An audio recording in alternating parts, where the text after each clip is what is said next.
The Epstein Files. The Epstein Files. Epstein Files. Epstein Files. Epstein Files. Epstein Files. The Epstein Files. Epstein Files. Jeffrey Epstein Files. Epstein files ওয়ার্ডটা তো ইন্টারনেটে চারদিকে ঘোরাফেরা করছে, কিন্তু এই এপস্টিন ফাইলস আসলে কি, কোথা থেকে এসেছে, সেটি আজকে আমার এই ভিডিওতে আমি ডিসকাস করব ডিটেলসে। সঙ্গে থাকবেন। শুরু করা যাক জেফ্রি এপস্টিনকে দিয়ে। তিনি কে ছিলেন?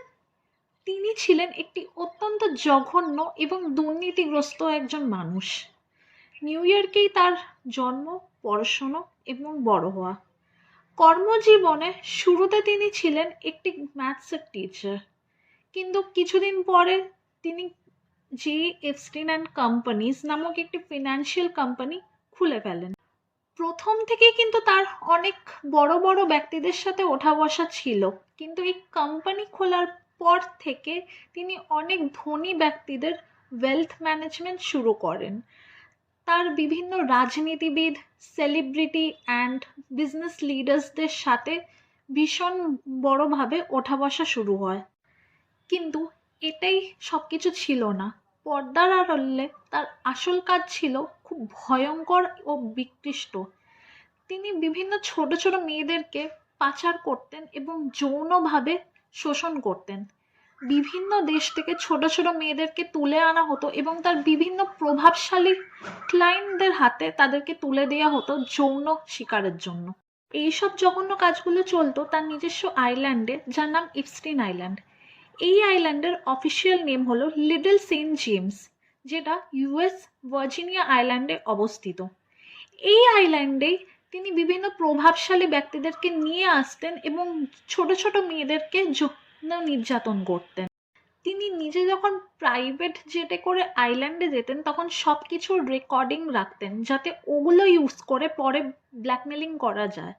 ইয়ার 2006 ফ্লোরিডায় একটি দম্পতি অভিযোগ করেন যে এপস্টিন তাদের সন্তানের উপরে যৌন নির্যাতন চালিয়ে যান, কিন্তু এপস্টিনের বড় বড় প্রভাবশালী ব্যক্তিদের সাথে যোগাযোগ থাকার দৌলতে তিনি কোনো বড় সাজা ছাড়াই বেঁচে যান। ইয়ার 2017 মি টু মুভমেন্টের দৌলতে অনেক ভুক্তভোগী এপস্টিনের বিরুদ্ধে মুখটা খোলেন। প্রবল জনরোষের মধ্যেই 6 জুলাই 2017 তাকে গ্রেফতার করা হয়, কিন্তু বিচারের আগেই তাকে জেলের ভেতরে মৃত অবস্থায় পাওয়া যায়। বলা হচ্ছে যে তিনি আত্মহত্যা করেছিলেন, বাট এর মধ্যে অনেক কিছু রাজনীতিক চক্রান্ত আছে। So now coming to the real bombing, Epstein ফাইলসের 2026-এর সামনে আসা এবং ডোনাল্ড ট্রাম্পের কানেকশন। 2024-এর নির্বাচনে ডোনাল্ড ট্রাম্প আবার ক্ষমতায় আসার পর তার প্রতিশ্রুতি অনুযায়ী জনসমক্ষে সবার সামনে এপস্টিন ফাইলস আনার যে প্রতিক্রিয়াটা সেটা শুরু হয়। জানুয়ারি 30, 2026 প্রায় 30 লাখ পেজেসের একটি ফাইল প্রকাশ করা হয়। এই ফাইলগুলোতে অনেক চাঞ্চল্যকর তথ্য বেরিয়ে এসছে।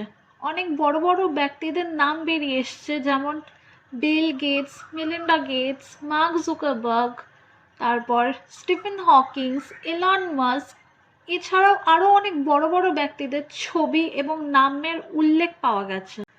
অনেক ব্যক্তিদের নাম উঠে এসেছে ঠিকই, তবে এটা মনে রাখা উচিত যে তালিকায় তাদের নাম থাকা সত্ত্বেও তারা যে আসল অপরাধী তা কিন্তু নয়। অনেকে কিন্তু ব্যবসায়িক ডিলের জন্য ওই আইল্যান্ডের ডিনারে গেছেন। এই ফাইলগুলো জনসমক্ষে আনার মূল উদ্দেশ্য হলো স্বচ্ছতা।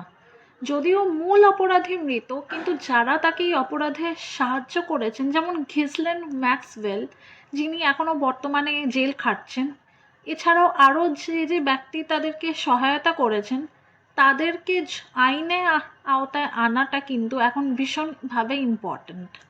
এই ফাইলগুলো জনসমক্ষে আনার মূল উদ্দেশ্য হলো স্বচ্ছতা।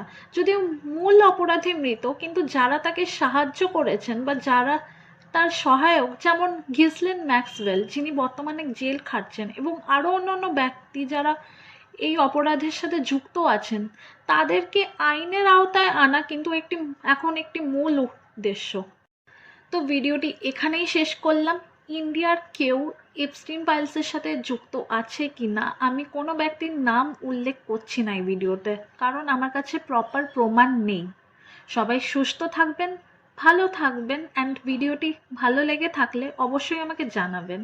Thank you so much.